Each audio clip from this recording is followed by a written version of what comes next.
नमस्कार शेतकरी मित्रांनो, आपल्या हक्काच्या युट्यूब चॅनल मध्ये सर्व शेतकरी बांधवांचं हार्दिक स्वागत आहे। सर्व शेतकरी बांधवांना एकच विनंती आहे, या साइडला दिसत असलेल्या काळ्या बटनावरती क्लिक करा, जेणेकरून तुम्ही आम्हाला सबस्क्राइब कराल। आणि तुम्ही जर आम्हाला सबस्क्राइब केलं तर शेती संबंधित असेच नवनवीन व्हिडिओ तुम्हाला आमचे सर्वप्रथम पाहायला भेटतील। मित्रांनो, राज्यातील शेतकरी बांधवांसाठी अत्यंत आनंदाची बातमी आहे, कारण की बऱ्याच साऱ्या जिल्ह्यामध्ये खरीप हंगाम 2025-26 चा पीक वाटपाचा मार्ग मोकळा झालेला आहे। आणि केव्हा पीक वाटपाचा मार्ग मोकळा होत असतो, तर ज्या जिल्ह्याची अंतिम आणेवारी 50 पैशापेक्षा कमी येत असते। मग आता कोणकोणत्या जिल्ह्याची अंतिम आणेवारी 50 पैशापेक्षा कमी आली आहे, कोणत्या जिल्ह्यामध्ये पीक वाटपाचा मार्ग मोकळा झालेला आहे, कोणत्या जिल्ह्यामध्ये 20 जानेवारी पासून पीक वाटप होणार, या संदर्भामधली सगळी माहिती तालुकानिहाय, जिल्हानिहाय आणि मंडळनिहाय आणि गावनिहाय आपण संपूर्ण माहिती घेण्याचा प्रयत्न करणार आहोत। तर नमस्कार, मी ज्ञानेश्वर सवणकर स्वागत करतो आपल्या हक्काच्या युट्यूब चॅनल मध्ये। सर्वांना एकच विनंती आहे, व्हिडिओ शेवटपर्यंत बघा। तर मित्रांनो, चला तर व्हिडिओला सुरुवात करूया। तर मित्रांनो, सर्वप्रथम आपण परभणी जिल्ह्याची माहिती बघण्याचा प्रयत्न करणार आहोत। परभणी जिल्ह्याची अंतिम आणेवारी बघूया, कारण की अंतिम आणेवारी 50 पैशापेक्षा कमी आली तर पीक वाटपाचा मार्ग त्या जिल्ह्यामध्ये मोकळा होत असतो। ज्याच्यामध्ये परभणी जिल्ह्यातील परभणी तालुक्यातील 128 गावाची अंतिम आणेवारी 35 पैसे आहे। जिंतूर तालुक्यातील 169 गावाची आणेवारी 49.33 पैसे आहे। सेलू तालुक्यातील 95 गावाची अंतिम आणेवारी 46.33 पैसे आहे। याचबरोबर मानवत तालुक्यातील 54 गावाची अंतिम आणेवारी 45.20 पैसे आहे। पाथरी तालुक्यातील 56 गावाची अंतिम आणेवारी 34 पैसे आहे। सोनपेठ तालुक्यातील 52 गावाची अंतिम आणेवारी 40.46 पैसे आहे। गंगाखेड तालुक्यातील 105 गावाची अंतिम आणेवारी 42 पैसे आहे। याचबरोबर पालम तालुक्यातील 82 गावाची अंतिम आणेवारी 42 पैसे आहे। पूर्णा तालुक्यातील 94 गावाची अंतिम आणेवारी 44.48 पैसे आहे, 78 पैसे आहे। आणि एकंदरीत परभणी जिल्ह्याची आणेवारी 50 पैशापेक्षा कमी आल्यामुळे परभणी जिल्ह्यामध्ये यंदाचा पीक विमा वाटपाचा मार्ग मोकळा झालेला आहे। सोयाबीन आणि कपास या दोन पिकासाठी 25,000 रुपये प्रति हेक्टर पर्यंत 20 जानेवारी पासून पीक विमा वाटप होण्याची शक्यता या जिल्ह्यामध्ये आहे। याचबरोबर मित्रांनो, पुढचा जिल्हा आहे हिंगोली जिल्हा। मित्रांनो, हिंगोली जिल्ह्यातील हिंगोली तालुक्यातील 152 गावाची अंतिम आणेवारी 44.06 पैसे आहे। कळमनुरी तालुक्यातील 148 गावाची अंतिम आणेवारी 39.87 पैसे आहे। वसमत तालुक्यातील एकंदरीत 151 गावाची अंतिम आणेवारी 48 पैसे आहे। औंढा तालुक्यातील 122 गावाची अंतिम आणेवारी 45 पैसे आहे।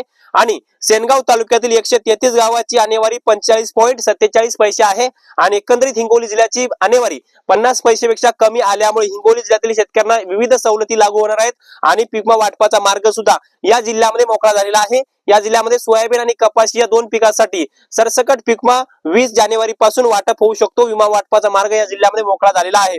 मित्रांनो, पुढचा जिल्हा आहे नांदेड जिल्हा। नांदेड जिल्ह्याच्या आणेवारीकडे सगळ्या शेतकऱ्यांचं लक्ष लागले होतं आणि अखेर अंतिम आणेवारी जाहीर झालेली आहे। नांदेड जिल्ह्यातील नांदेड तालुक्याची आणेवारी 32 पैसे आहे। अर्धापूर तालुक्याची आणेवारी 37 पैसे आहे। कंधार तालुक्याची आणेवारी 32 पैसे आहे। लोहा तालुक्याची आणेवारी सुद्धा 32 पैसे आहे। याचबरोबर भोकर तालुक्याची आणेवारी 32.36 पैसे आहे। मुदखेड तालुक्याची आणेवारी 32.33 पैसे आहे। हातगाव तालुक्याची आणेवारी 34 पैसे आहे। हिमायतनगर तालुक्याची आणेवारी 37 पैसे आहे। याचबरोबर किनवट तालुक्याची अंतिम आणेवारी 37 पैसे आहे। माहूर तालुक्याची अंतिम आणेवारी 37 पैसे आहे। देगलूर तालुक्याची आणेवारी 36 पैसे आहे। मुखेड तालुक्याची आणेवारी 32 पैसे आहे। बिलोली तालुक्याची अंतिम आणेवारी 35 पैसे आहे। नायगाव तालुक्याची पैसेवारी 32 पैसे आहे।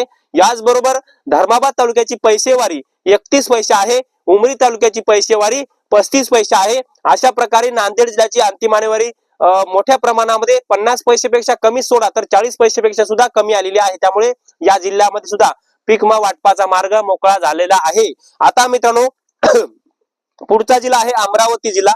आणि एकूण अमरावती जिल्ह्याची आणेवारी 47 पैसे आलेली आहे। ज्यामध्ये सर्वात कमी आणेवारी तिवसा तालुक्याची आलेली आहे, ती म्हणजे 43 पैसे। धारणी तालुक्याची आणेवारी 49 पैसे। चिखलदरा तालुका 49 पैसे। नांदगाव खंडेश्वर तालुका 49 पैसे आणेवारी। वरुड तालुका 48 पैसे। दर्यापूर तालुका 48 पैसे। धामणगाव रेल्वे 48 पैसे। याचबरोबर भातुकली तालुका, चांदूर रेल्वे आणि मोर्शी आणि चांदूर बाजार या सगळ्या तालुक्याची आणेवारी एकूण 47 पैसे आलेली आहे। याचबरोबर अंजनगाव सुरजी तालुक्याची सुद्धा आणेवारी 47 पैसे आलेली आहे। अमरावती तालुका सुद्धा 46 पैसे आणि अचलपूर तालुका सुद्धा 46 पैसे। एकंदरीत अमरावती जिल्ह्याची आणेवारी 50 पैशापेक्षा कमी आल्यामुळे अमरावती जिल्ह्यातील शेतकऱ्यांना पीक विमा वाटपाचा मार्ग हा मोकळा झालेला आहे। त्यामुळे अमरावती जिल्ह्यातील शेतकऱ्यांसाठी अत्यंत आनंदाची बातमी आहे। याचबरोबर मित्रांनो पुढचा जिल्हा आहे सांगली जिल्हा। सांगली जिल्ह्यातील एकूण 54 गावांची पैसेवारी 50 पैशापेक्षा कमी आली आहे, ज्याच्यामध्ये जत तहसील मध्ये 46 गावांची आणेवारी 50 पैशापेक्षा कमी आहे आणि संख अप्पर तहसील मध्ये 8 गावांची आणेवारी 50 पैशापेक्षा कमी आहे आणि अशा सांगली जिल्ह्यातल्या 54 गावाची अंतिम आणेवारी 50 पैशापेक्षा कमी आलेली आहे। याचबरोबर मित्रांनो पुढचा जिल्हा छत्रपती संभाजीनगर आणि छत्रपती संभाजीनगर जिल्ह्यातील छत्रपती संभाजीनगर तालुक्याची आणेवारी 46.70 पैसे, पैठण तालुक्याची 46.11 पैसे, फुलंब्री तालुका 49 पैसे आहे, वैजापूर तालुका 47.15 पैसे आहे, गंगापूर तालुका 48.15 पैसे आहे, खुलताबाद तालुका 48 पैसे आणेवारी आहे, सिल्लोड तालुका 48 पैसे आहे, कन्नड तालुका 48 पैसे आहे आणि सोयगाव तालुका 48 पैसे आहे आणि अशा प्रकारे छत्रपती संभाजीनगर जिल्ह्याची अंतिम आणेवारी 50 पैशापेक्षा कमी आल्यामुळे छत्रपती संभाजीनगर जिल्ह्यामध्ये यंदाचा सरसकटचा पीक विमा वाटपाचा मार्ग हा मोकळा झालेला आहे। याचबरोबर मित्रांनो पुढचा जिल्हा आहे जालना जिल्हा। मित्रांनो जालना जिल्ह्यातल्या सुद्धा 965 गावांची आणेवारी 50 पैशापेक्षा कमी आलेली आहे, ज्याच्यामध्ये एकंदरीत जालना जिल्ह्यातल्या कोणकोणत्या तालुक्याचा समावेश आहे ते सर्वप्रथम बघूया। ज्याच्यामध्ये जालना तालुका आहे, बदनापूर, भोकरदन, जाफराबाद, परतूर, मंठा, अंबड आणि घनसावंगी या सर्व तालुक्यांचा समावेश आहे। त्यामुळे जालनामध्ये सुद्धा पीक विमा वाटपाचा मार्ग मोकळा झालेला आहे। याच्या अगोदरही जालना जिल्ह्याची आणेवारी आपण बघण्याचा प्रयत्न केला होता। पुढचा जिल्हा आहे मित्रांनो बुलढाणा जिल्हा आणि बुलढाणा जिल्ह्यामध्ये एकूण 13 तालुके आहेत आणि 13 तालुक्यांची सुद्धा पैसेवारी 50 पैशापेक्षा कमी आली आहे। त्यामुळे बुलढाणा जिल्ह्यातल्या शेतकऱ्यांना यंदाचा पीक विमा वाटपाचा मार्ग हा मोकळा झाला आहे असं आपण म्हणू शकतो। त्यामुळे 20 जानेवारी पासून या शेतकऱ्यांच्या खात्यामध्ये यंदाचा पीक विमा वाटप होणार आहे। याचबरोबर मित्रांनो पुढचा जिल्हा आहे यवतमाळ जिल्हा।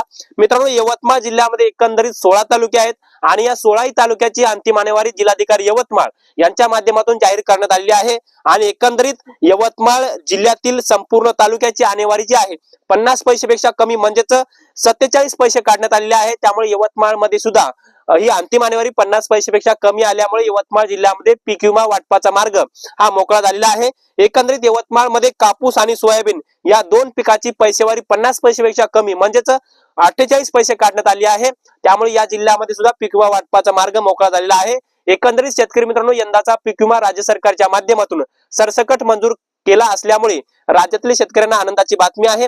कमीत कमी 34% नुकसान असलेल्या जिल्ह्यामध्ये 17,500 रुपये प्रति हेक्टर पीक विमा मिळणार अशी घोषणाच राज्याचे मुख्यमंत्री देवेंद्र फडणवीस यांच्या माध्यमातून करण्यात आली होती। परंतु पीक विमा वाटप होत असताना कापणी अंतर्गत आणि काढणी अंतर्गतचा अहवाल हा खूप महत्वाचा असतो आणि अंतिम आणेवारीचा हा आधार पीक विमा मिळायला खूप महत्वाचा असतो। त्यामुळे ज्या जिल्ह्याची अंतिम आणेवारी 50 पैशापेक्षा कमी येत असते तर त्या जिल्ह्यातील शेतकऱ्यांना पीक विमा वाटप व्हायला मोठा आधार मिळत असतो आणि या सगळ्या जिल्ह्यांची आणेवारी जी आहे ती 50 पैशापेक्षा कमी आल्यामुळे या जिल्ह्यामध्ये पीक विमा मिळायला शेतकऱ्यांना एकदम मोठा आधार मिळणार आहे। तर मित्रांनो आपण या व्हिडिओच्या माध्यमातून जवळपास 9 जिल्ह्यांची अंतिम आणेवारी घेण्याचा प्रयत्न केलेला आहे। आता उर्वरित जिल्ह्याची आणेवारी जशी आपल्याकडे माहिती उपलब्ध होईल तसतशी आपण घेण्याचा प्रयत्न करूया। परंतु या व्हिडिओच्या माध्यमातून एवढंच, भेटूया पुढील नवीन व्हिडिओच्या माध्यमातून। तुर्तास आपल्या सर्वांचे मनापासून धन्यवाद।